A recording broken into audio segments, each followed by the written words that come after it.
Hi, Marianne Croce here from Small Biz Advantage, and I am excited to be here for our weekly on Tuesdays, right? Business leadership in 15 minutes.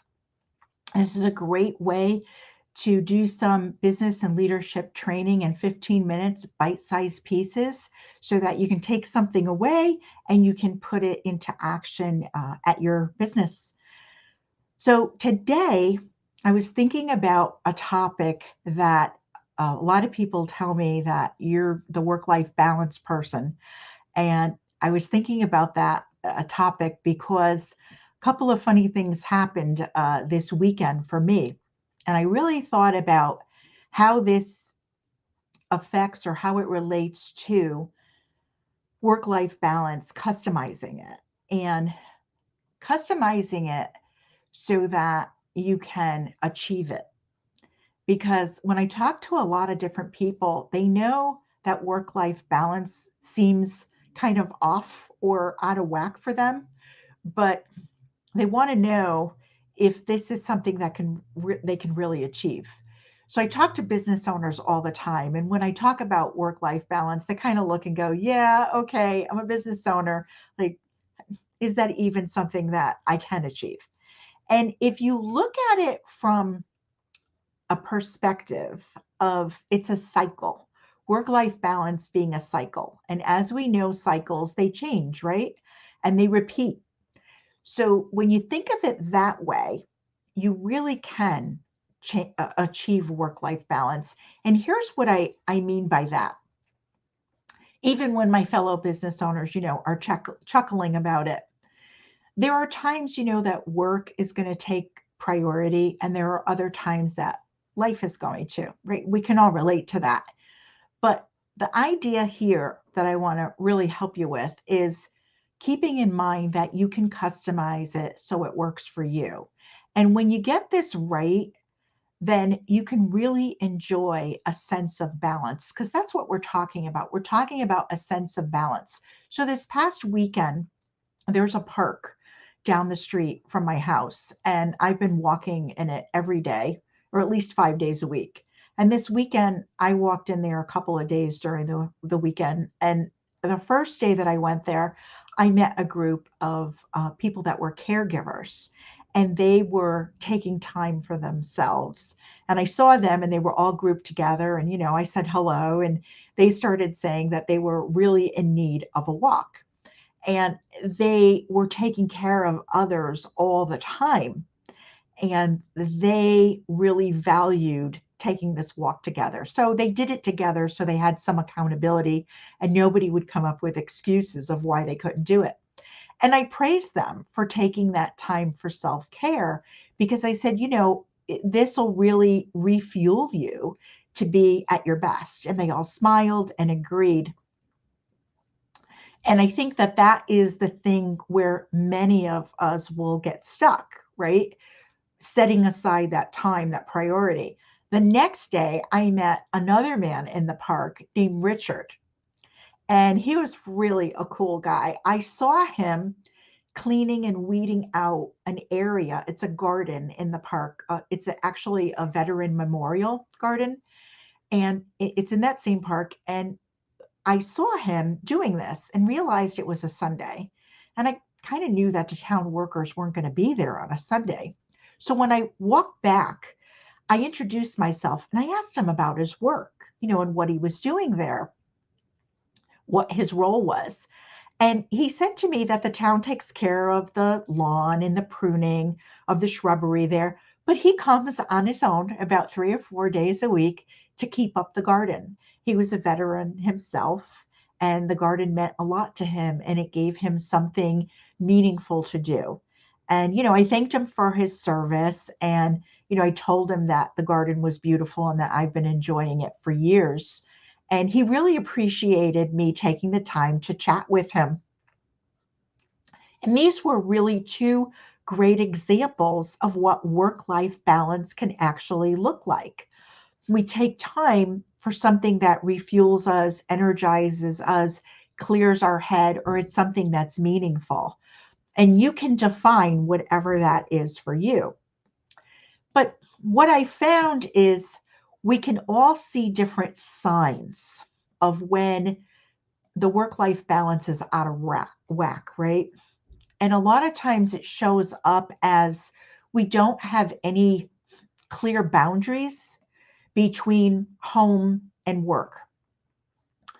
We're we're we're not really, the lines are blurred, and you're often making excuses for family, friends, or relationships. And in fact, those relationships may even suffer because we're working all of the time. Another sign that the work life balance is off is you stop taking care of your physical or your mental health. So we start rationalizing, thinking, you're busy. I'm fortunate that I'm busy. So I don't want to take that for granted, but I have no time. And it's another way of kind of making excuses and putting off taking care of you, whether it's physically or your mental health, because we all need that. Sometimes what'll end up happening is you doubt your capability. When you're going through something challenging, you may even question if you were ever cut out for this, right? You start doubting yourself. That's another sign that work life balance is off. And lastly, you can feel lonely or disconnected, or you may feel like you don't care as much. So, feeling isolated from others or people who don't understand what it's like to be a business owner or a leader, they don't understand what kind of responsibility that you have, what you have on your plate. And this can show up in many forms. So, that feeling of being isolated and disconnected is something that many people have felt over the last couple of years with all of the changes that have taken place in workplaces with restrictions, things like that. And we're seeing the effects of that. So when people don't understand what it is like to be a business owner, they may say, well, I don't understand why you're putting so many hours in, or while you're there all the time, or what are you doing that for? And you'll get that kind of feedback. So the idea there is if you're feeling any of these things, any of these signs, this is a sign that work life balance is off. It's out of whack. And you need to kind of recalibrate and go in and assess what's going on. I call it like a reality check, which is a great thing to do. I do that often with all areas of my business. So here's the things that you can do when you're feeling this way. When you come home, the first thing I would say is you have to have some way to disconnect. Disconnect when you're home, when you check out from the day, even if you have an office at home and you're working from home. Leave all that stuff in that room, in that area. And when you physically walk out of it, in your mind, say, I'm disconnecting. So you're disconnecting from emails, calls, work distractions. You don't have to be available 24/7. That doesn't make you a better business owner or a better leader being available 24/7. You just don't have to do that. It's not realistic. We're human beings, right? And we're going to burn ourselves out. So give yourself some time to plan for your tomorrow, and then you're done for the day. So whether you have a physical office or you're coming home from an office and you come in, at some point, give yourself a little bit of time to plan your tomorrow. So that way you're set for tomorrow. You know how your day is going to start. You know what your goals are for the day, but now you're disconnected.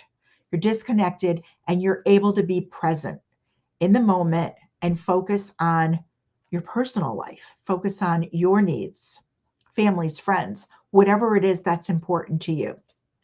Secondly, another thing that you can do is prioritize your activities at work so that you can work more efficiently. And I know people will say, but you don't realize I have so many things that I have to do. And I do realize that. A lot of times business owners are really, they have multiple roles. So they're doing a lot. But multitasking is something that when you're doing several different things at one time, it leads to slowing down the productivity in your day. It's actually called context switching. And what that means is you're doing one thing, like say, for example, you're in an office and you're working on some financials and paperwork, reports, balancing a checkbook, whatever. You're working on financials. And then you're pulled away from that and you have to take a phone call or you have to help a customer or a client. And you do that, and that took maybe 15, 20 minutes. And now you go back to what you were doing. You will actually spend time figuring out where you left off. Like, where was I? Kind of scratching your head. Let me get back to where I was. And it'll take you time to do that. So the more you do that during the day, it multiplies the amount of time that you actually lose. So we don't want that to eat away at our time. It's easier to finish what you're doing or get to a certain part of it and then put it aside and know that you finished that part of it and then come back to it later. It's much easier to pick up where you left off. So we want to prioritize our activities so that we're working more efficiently. Another thing is prioritize your self-care.